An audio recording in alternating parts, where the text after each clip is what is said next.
Welcome, everyone, to this episode of Canon Fodder. We're discussing Book 6 of the Iliad. I'm here with my dear friends, Bucklander, Jeff McNukes, and Laurentian. Hi, everyone. Hi. So I'll start with the overview of the book. I apologize for my sound quality today. I am on my phone. Book 6 brings us the killing raging on. Diomedes and Ajax do their murderous thing. Menelaus captures a prominent Trojan who throws himself at the feet of Menelaus, requesting that he be spared and that he'll bring all sorts of ransom if only he's left alive. Agamemnon rides up and convinces Menelaus that this man needs to be killed. Menelaus decides, yes, I agree, throws the man to Agamemnon, who kills him in the dirt with his spear. On the Trojan side, a prophet tells Aeneas and Hector to motivate the Trojans to push the Greeks back. He also tells Hector to return to Troy and pray to Athena for victory. Specifically, that Diomedes will be taken out of the fighting. The battle subsides, and Diomedes on the Greek side and Glaucus on the Trojan side set up a duel between each other. Glaucus begins speaking about his lineage, and they discover, Diomedes and Glaucus, that their grandfathers were in fact friends. They agree to be friends and exchange armor with each other as a gesture. They also agree to try to avoid each other on the battlefield going forward. Hector returns to Troy and has his mother prepare the matrons for a prayer in the temple of Athena. They then pray to Athena, and Athena hears the prayer but rejects it. Hector finds Paris lounging in his bedroom. He scolds his brother and convinces him to rejoin the fight as soon as possible. Hector then goes and speaks to his wife, Andromache, who pleads with him to stop fighting and reject his duty to die for Troy. Hector wishes he could, but he must fight for Troy. Hector joins Paris, and they speak of returning to the battlefield together. So the first discussion is on oath breaking and the whims of battle, because something I found particularly disturbing was Menelaus agreeing to take this Trojan man captive, sparing his life, and then Agamemnon riding up and saying this thing. Well, there's a couple passages that I actually highlighted and kind of get at a theme here, which is the first passage that I highlighted was about, this is a kind of a throwaway line, but it relates to everything else, where it was mentioned that Diomedes killed Achilles, son of Teuthrinus, a rich man who lived in the strong city of Arisbe, was beloved by all men, for he had a house by the roadside and entertained everyone who passed. Howbeit, not one of his guests stood before him to save his life. Diomedes killed both him and his squire. And the theme that I notice here is that when you're in a state of peace, it's great to have all the money in the world. When it comes down to the nitty gritty, all the money in the world doesn't really mean much. Right, which is like the logic of those guys who, instead of buying like gold or silver for the collapse, they're buying bullets. There's some brutal logic to that. It also ties back into Menelaus taking Dristus alive. I think what Agamemnon is doing is also reminding him, these are not those times of peace. These are times of war. So we don't value the worth of men by money. And what he says is, Menelaus, my soft-hearted brother, why are you so concerned for these men? Did the Trojans treat you as handsomely when they stayed at your palace? No, we are not going to leave a single one of them alive, down to the babies in their mother's wombs. Not even they must live. The whole of the people must be wiped out of existence, with none to shed a tear for them, leaving no trace.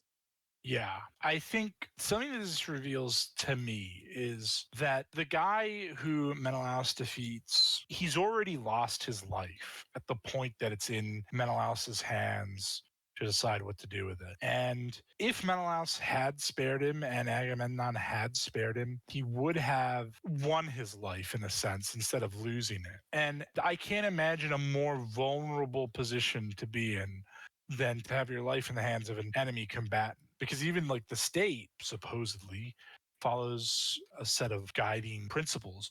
But this is a reminder that this is total war that these guys are in. Both sides have made it so that neither can step down without losing face. Priam is a fool as much in love with Helen as Paris is. And Agamemnon wants the riches. I don't think Agamemnon particularly cares about Helen. And so for their greed and their blindness, they're ready to go to total war. I think that's what this sort of shows. This passage is like, we're giving them everything. We're giving them the business.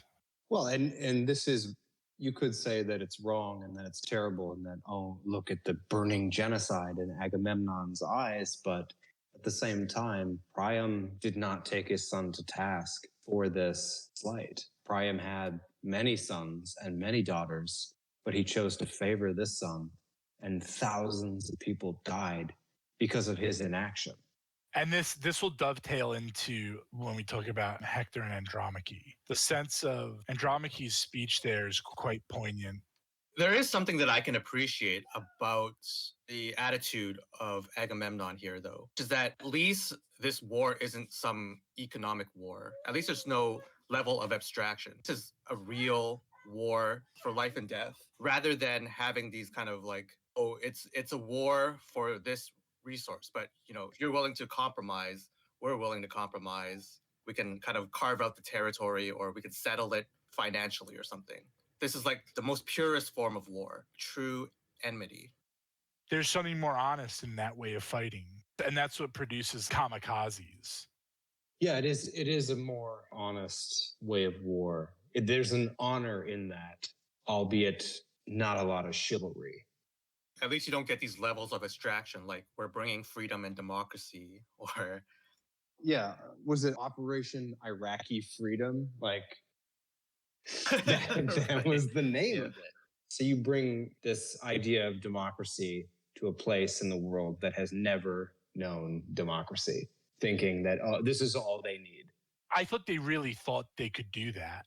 But that's like this Americanism, this liberal Americanism that, like, there's a handful of countries that have managed to pull off not having a king, and America's one of them. And one of the most damaging things America's done in the post-war world is basically refuse to let countries that it, quote, liberates return to kingdoms.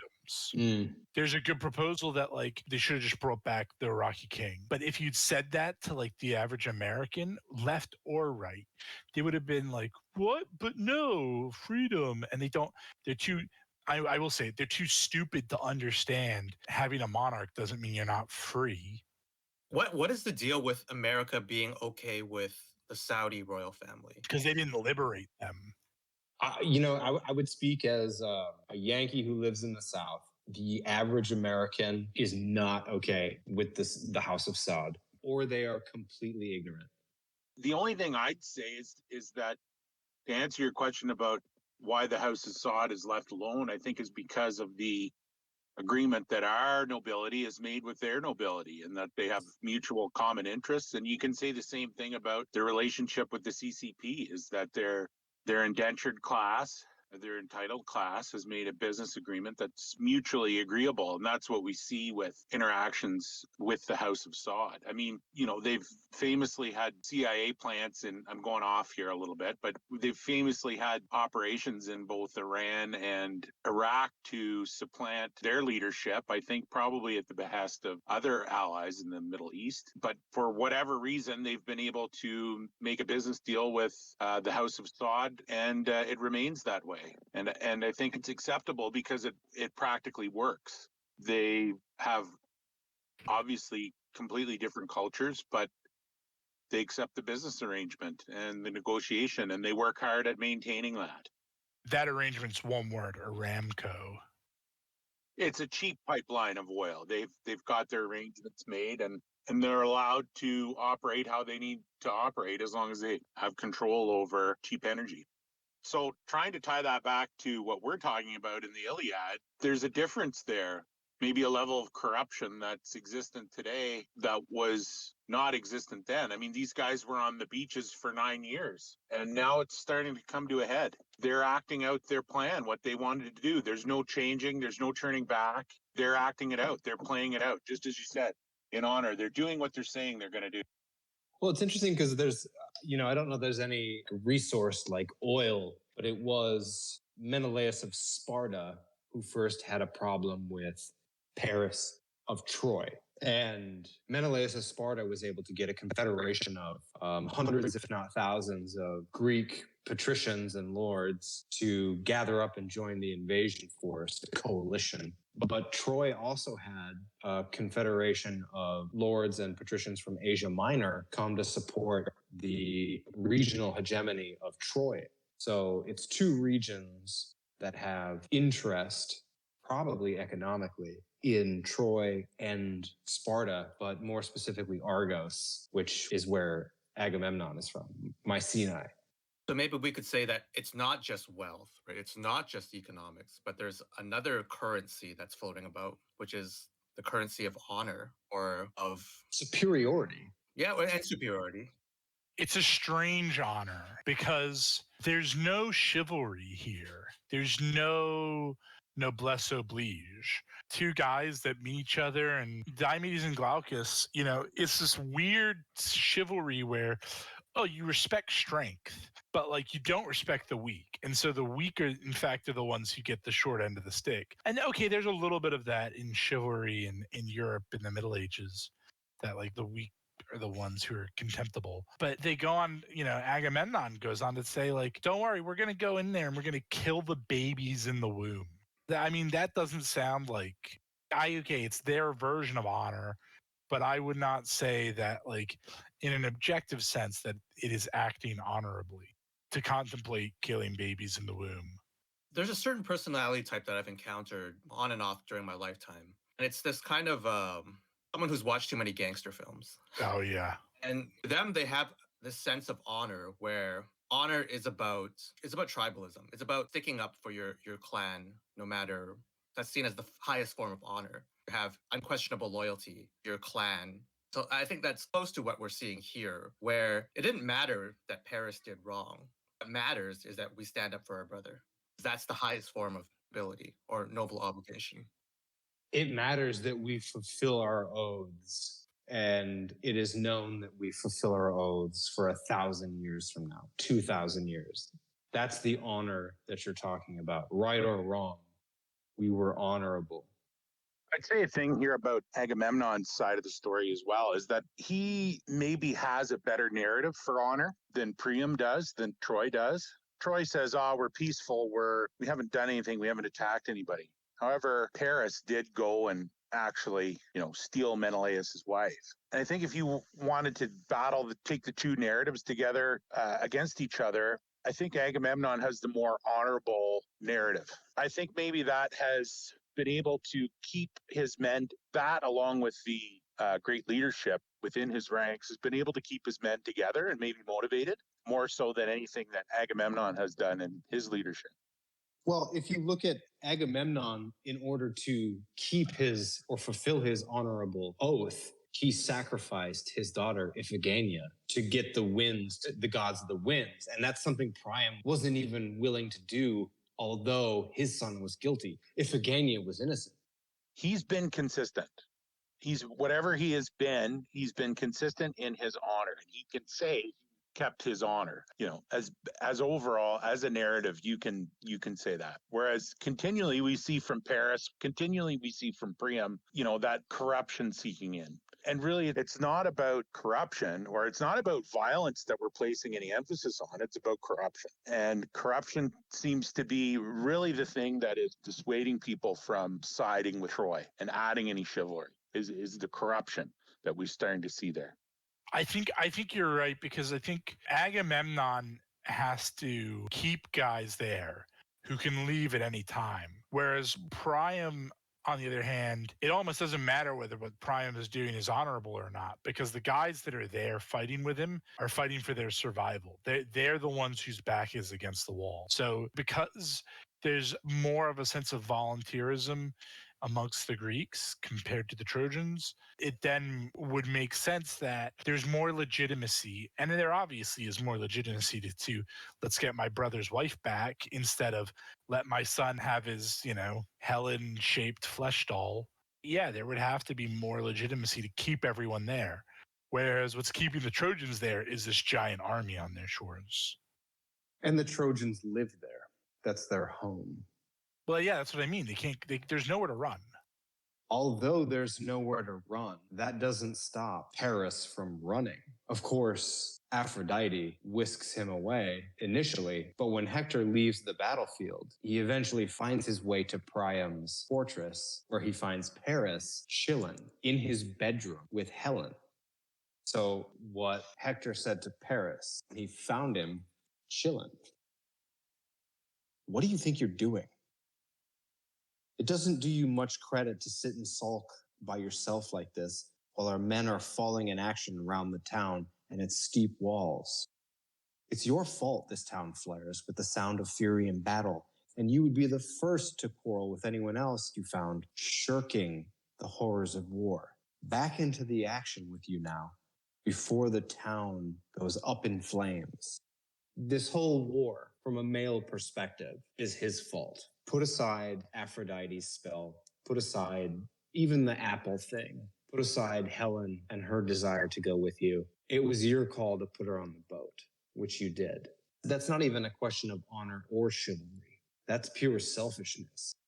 Well, what culture would allow him to do that? I mean, you could say the liberal culture that Priam and Troy have created, those walls, those liberating walls that frees them from any kind of responsibility. But you've got Hector putting his foot down. Hector recognizes maybe not the honorable path, but the right path, the most pragmatic path, and all the faults that are coming home to roost from the amount of empathy that this culture has allowed for Paris and Priam to continue doing what they're doing and repeatedly making these seemingly poor decisions over and over again. It's not just those guys. There's a culture there in Troy that allows this to happen. I'm not sure it's the fault of the Trojans for not being honorable, because I think you'll find that sort of notions of honor and what is owed don't often carry past outside of the group. So I expect that if Paris had tried to do this with Andromache, that besides Hector beating him to death, that it just wouldn't have flown. Whereas there is still this sense of otherness between the Greeks and these people. I mean, I make the mistake of tending to think that the Trojans are really just Asia Minor Greeks. And I don't know how right that is. It might be the way to think of them. But there's still this divide between, look, we're the guys that live on the Greek archipelago, and you're the guys that live in Asia Minor. You could even go to the Thracian lords who fought with Troy. And if you go forward enough, Macedon and Thrace are right next to each other. And Alexander is considered a Greek. But there's still a sense of the Macedonians as being barbaric and other. But then at the same time, they also still pray to the same gods. So there's also similarity. Well, you can't, if you go down that road, I think you can find, I don't know how much religion really means to these guys in the way that it means to us, in the sense that oh, I'm Protestant, you're Protestant. Wow, maybe I should rethink this. Whereas it's much, oh, we both pray to Ares. Okay. What does that have to do with anything? I don't know that there's a sense of unity over those things. So you're saying that if Menelaus would have sailed over to Troy, picked up Andromache, and taken her back to Sparta, that Agamemnon would say, we need to rally around Sparta because true love wins. Love wins. Also, brotherhood wins. You're my brother, and we have to defend each other. You're going to be honorable with one another. And that actually, the sense of well, that's not fair play. There's a saying in England, that's not cricket, which, cricket is supposed to be the most honorable of all sports, where if you get out, you're supposed to ideally, you're supposed to call yourself out. And so there's a sense of that's not cricket, means that's just not how it ought to be done. And that sense of fair play towards people outside of the group, I would say, is a very European view that has come from a culture and a need to survive in a way where most other groups have been more up against other groups.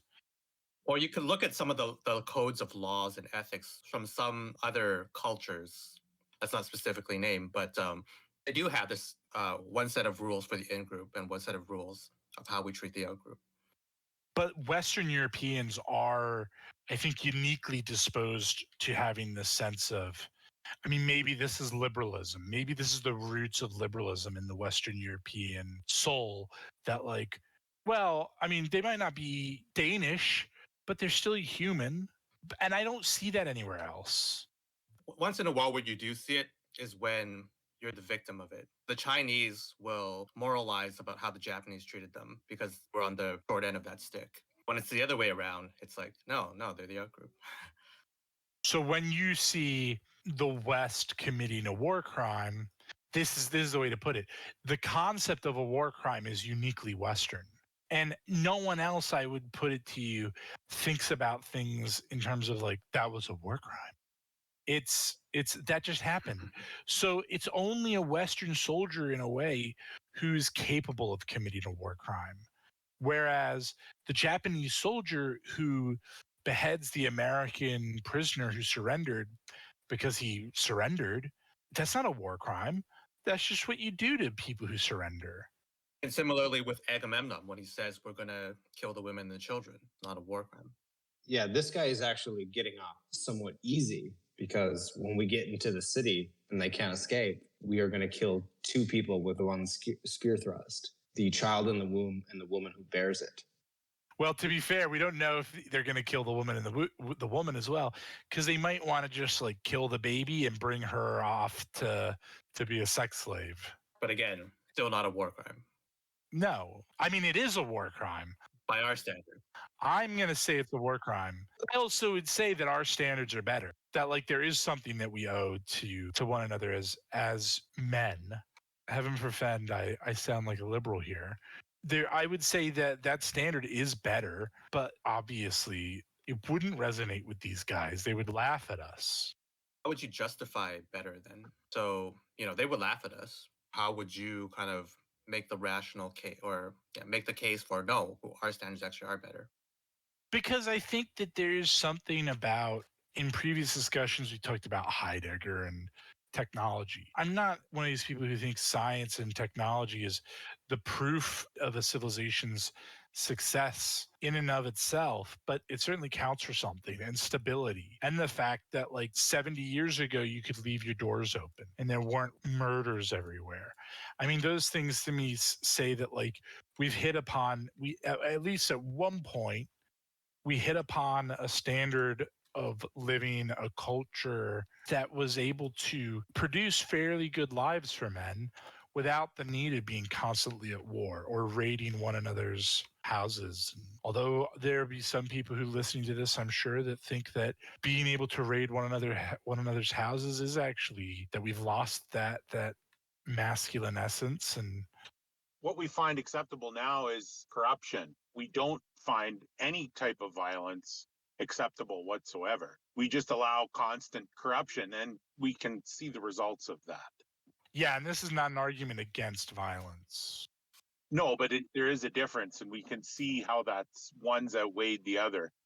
And the two are related, or the two are tied together. And this may be part of the story, is the corruption of Troy and the strength or power and the willingness to violence of Agamemnon and the Greeks.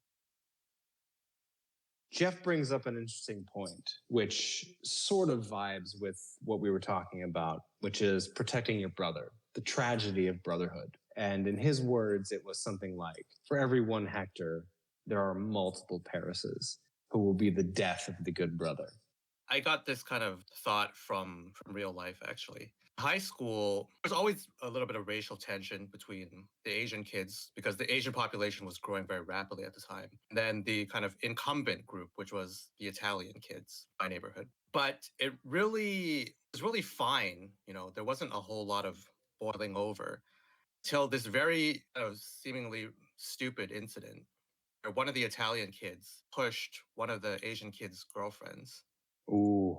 Not hard or anything, just kind of pushed her. And it escalated into this big thing. The kids that were in that incident were in 9th grade. Somehow, all the 12th graders had to get involved in this. It became a school-wide race war. This was you growing up in early 1900s New York City on Houston, where Little Italy and Chinatown were separated by one road. Yeah. My immediate reaction is they let Italians into Canada. Yeah. Like, It's these little things where you realize that tragedy to Brotherhood, because you're never going to get a Brotherhood of 100 Hectors. You're always going to get one Hector who has to defend 100 Parises. There's it's a spectrum, but it's also kind of like it's a bell curve, right? A lot of brothers are going to be fine, normal people. well, there's that quote about the 100 warriors apocryphally given to Herodotus. Let me see if I can find it. Oh, here we go. Here we go. Out of every 100 men, 10 shouldn't even be there. 80 are just targets. 9 are the real fighters, and we are lucky to have them, for they make the battle. But the one is a warrior, and he will bring the others back.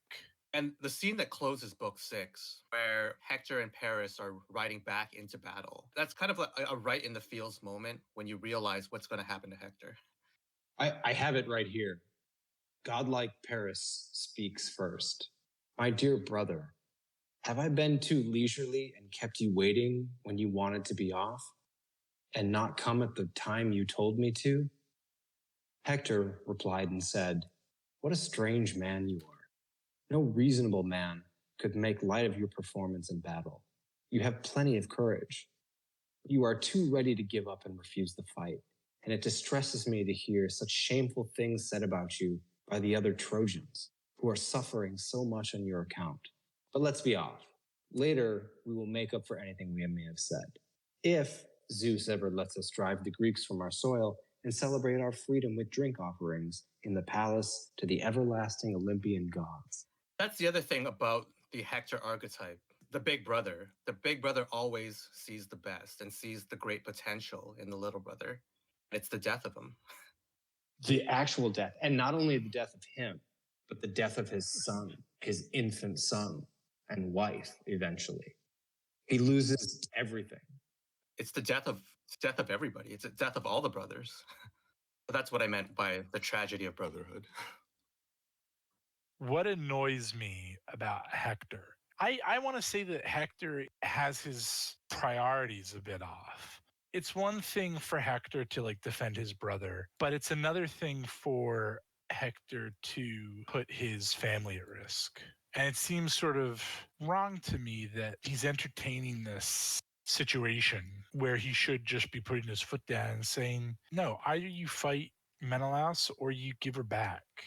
When his son dies, when Scamandrius dies, it's not his fault, but it is a chain of events that he could have changed, which is, again, that's a very modern view of this situation, but that's where my frustration comes out, that he doesn't prioritize his son. Your brothers are your priority until you have a wife and child.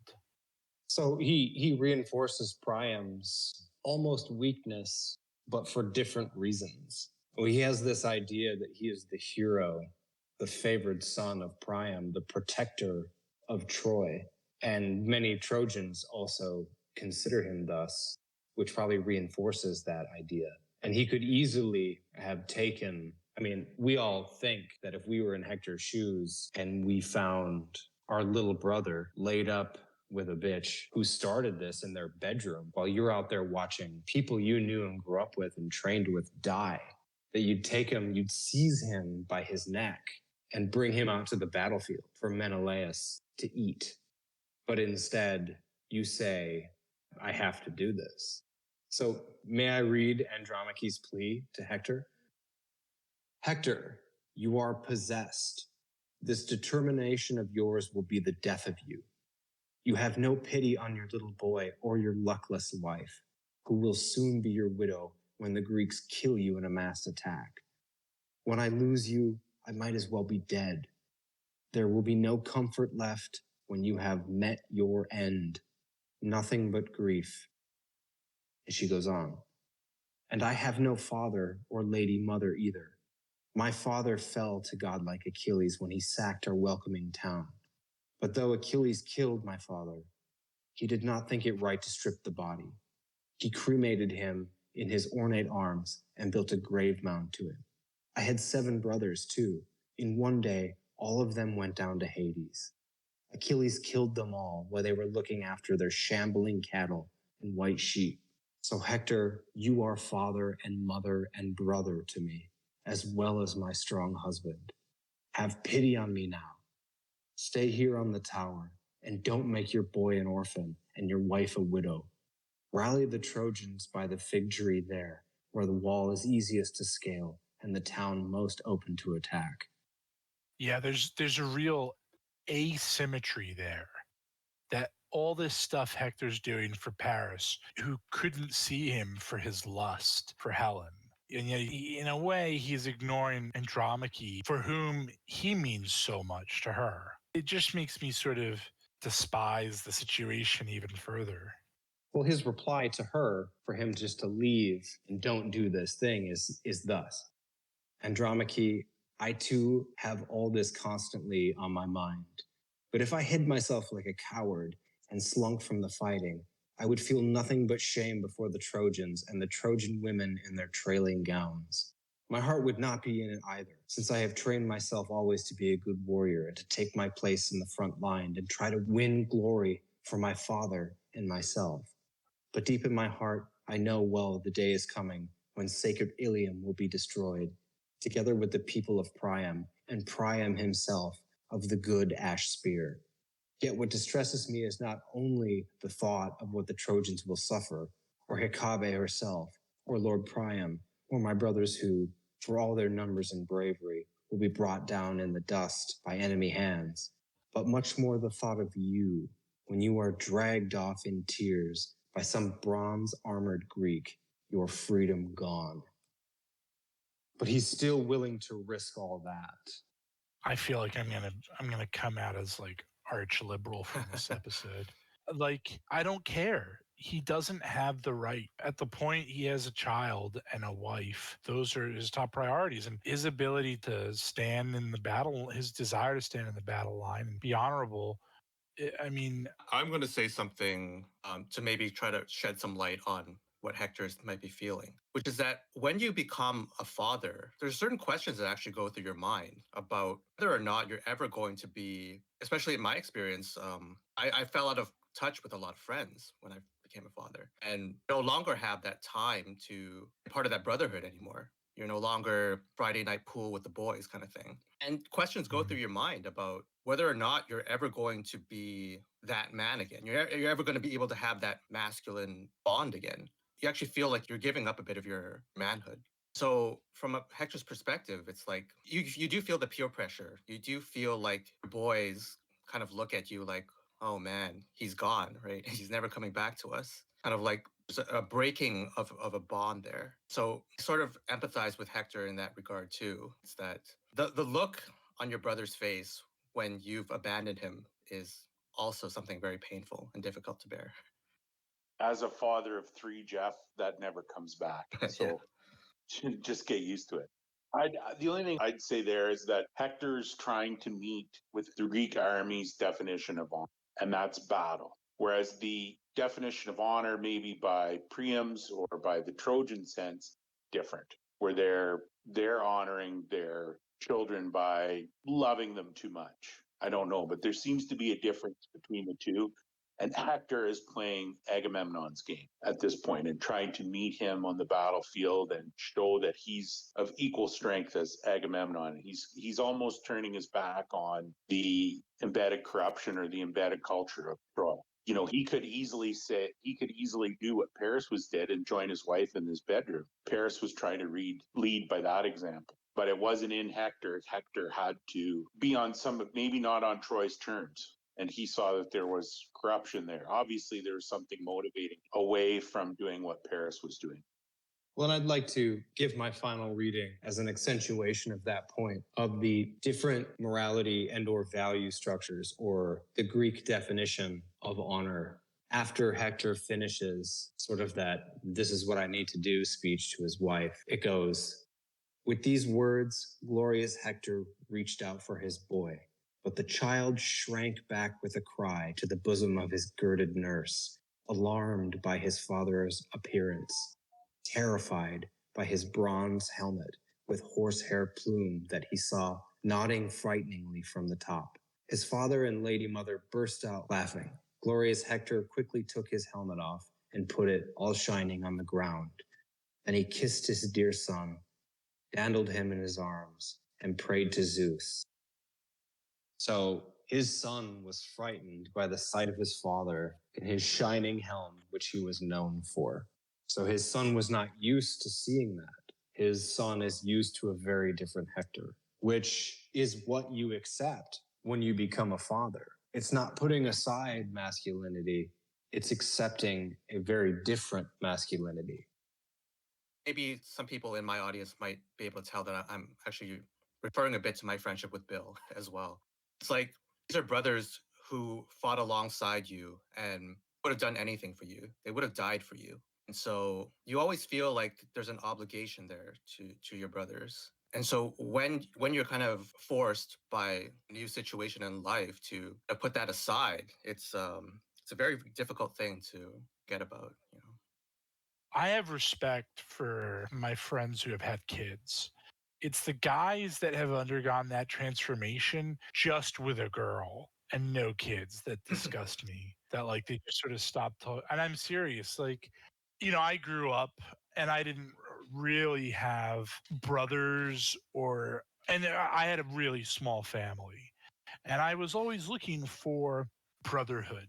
I remember there's one friend in particular, and I was always like really trying to like make a brotherhood. And he just wanted to be friends because he had a family. He didn't need more family. And so I'm always particularly critical of that sort of, there's a contractual, like, you guys are brothers. But the only thing that makes me a little sympathetic to like that loss is kids. And if it's just a girl, and this is the problem with Paris, it's just a girl. You could have had Asia.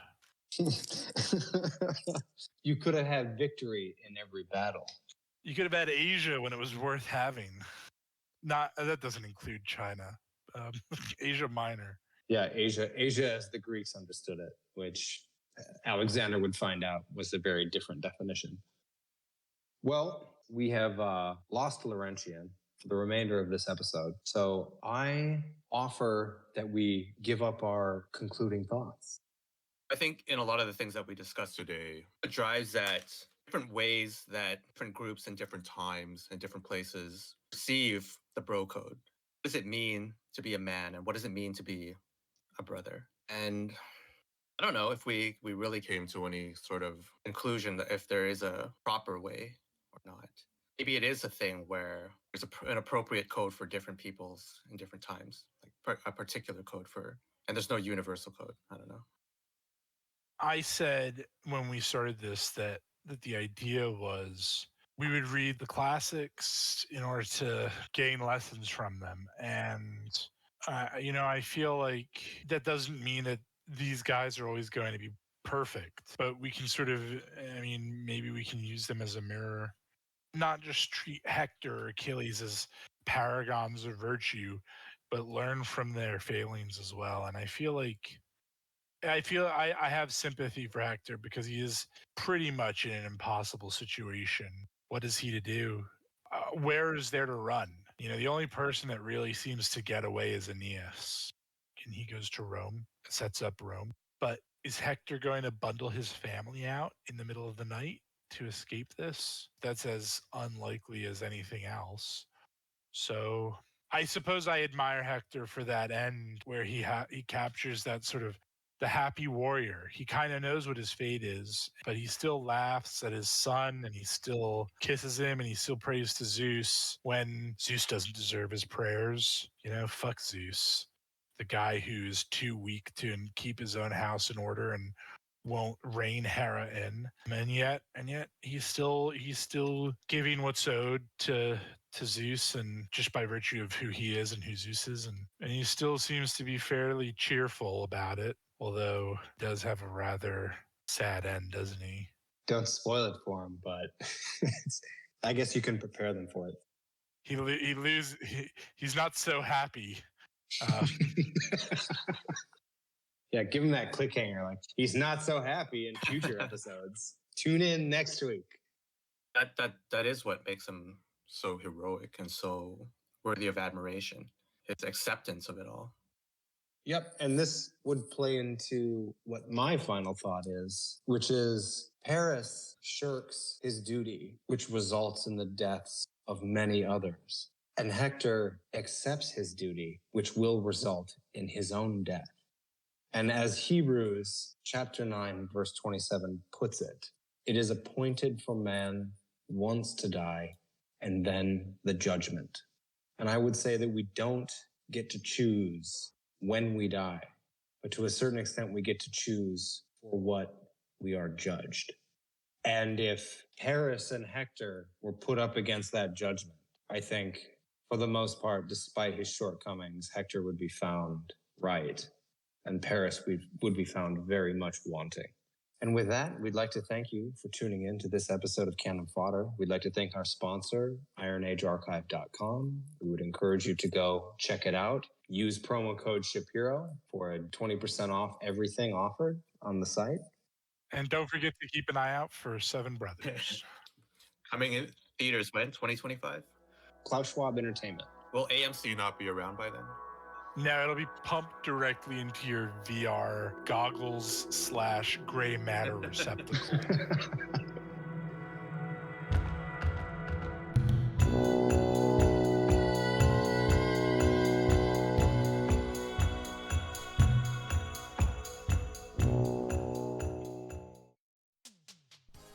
Hey, you made it to the end. Good for you. The Iron Age Archive project is excited to offer NFTs on OpenSea, the world's largest NFT marketplace. Each unique set is specific to an episode and one of a kind.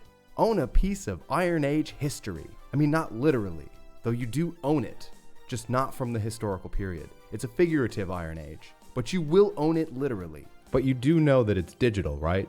Oh, this is bad copy. But it's too late to change it now. Exclusive Iron Age Archive NFTs now on OpenSea. Outbid your friends. Outbid your family. Outbid your mortal enemies with Iron Age Archive NFTs. Links in the description.